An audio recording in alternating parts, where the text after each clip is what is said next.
We should have known something was wrong the moment we got there. It wasn't the darkness. We expected that. It wasn't the isolation. That was the whole point. It was the silence. No wind moving through the trees. No insects. No distant animals. Just nothing. 4 of us made the trip. Me, Tyler, Marcus, Jen. One last weekend before Marcus moved across the country. We'd found the campsite online, remote, untouched, pure wilderness. Exactly what we wanted. It took nearly an hour hiking off trail to reach the clearing. And when we stepped into it, everything felt paused. Like we'd walked into a place that wasn't meant to be found. We set up camp anyway. Laughed it off. Started a fire. Opened beers. The trees stood tall and tight around the clearing, almost forming a wall. The sun dropped fast. Too fast. 1 second it was orange and fading. The next it was just gone. The darkness didn't settle. It swallowed. That's when Jen said it. Do you guys hear that? We all stopped talking. There was nothing to hear. And that was the problem. Even deep in the woods, there's always something. Wind, crickets, leaves shifting. But this was complete silence. Like the forest was holding its breath. Marcus joked that maybe we'd stepped into some Blair Witch nonsense. Tyler threw a stick at him. We forced laughter, but none of us said what we were thinking. It felt like we were being watched. Later that night, we crawled into our tents. Tyler and I shared one. Marcus and Jen took the other. I don't know what time it was when I woke up. But I remember what woke me. Whispering. Soft. Right outside the tent. At first I thought I was dreaming. The voice was faint, almost gentle. Like someone standing just outside, trying not to wake us. I held my breath and listened. It wasn't actual words. It sounded like someone trying to form words. Like they were practicing. Tyler. I froze.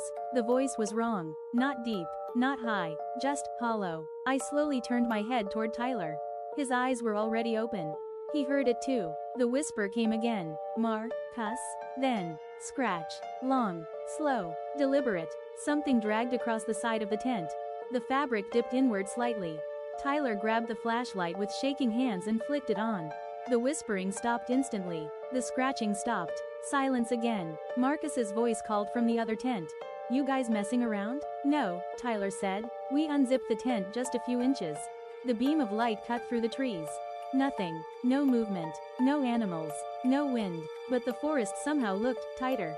Like the darkness had thickened. Marcus stepped out of his tent, annoyed. It's probably a raccoon. He walked a few feet into the tree line with his flashlight. And that's when it happened.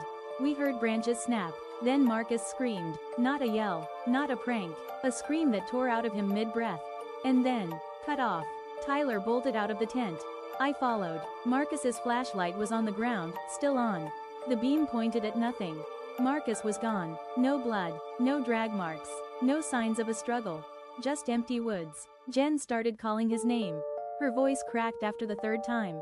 Then, from deeper in the forest. Jen. It was Marcus's voice.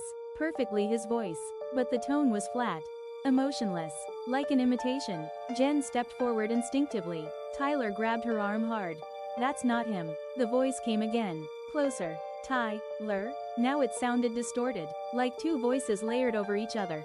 And then, my name? My stomach dropped. It said my name. Exactly how Marcus would say it. Branches began snapping around us. Not random. Matching our movements. When we stepped back, something stepped forward. When we turned slightly, something shifted in the trees. Keeping pace. Watching. Tyler didn't say a word. He grabbed the car keys and whispered, run. We didn't pack. We didn't look back. We ran. And as we ran, we heard it following. Footsteps in the leaves. Heavy. Deliberate. Right behind us. Then, right beside us. Then circling. And the voice? It started repeating things we'd said earlier that night. Jokes Marcus made. Jen laughing. Tyler mocking the silence.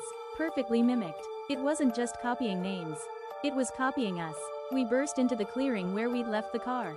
Tyler fumbled the keys so badly I thought we were done. The forest behind us felt closer. Like the trees had shifted inward. The voice whispered from everywhere at once. Don't leave. The car engine roared to life. And we peeled out of there without looking back. We drove straight to the ranger station. We told them everything. They looked skeptical, but concerned. At sunrise, they drove us back. And when we reached the trailhead, there was no trail, no clearing, no campsite, no tire tracks, nothing.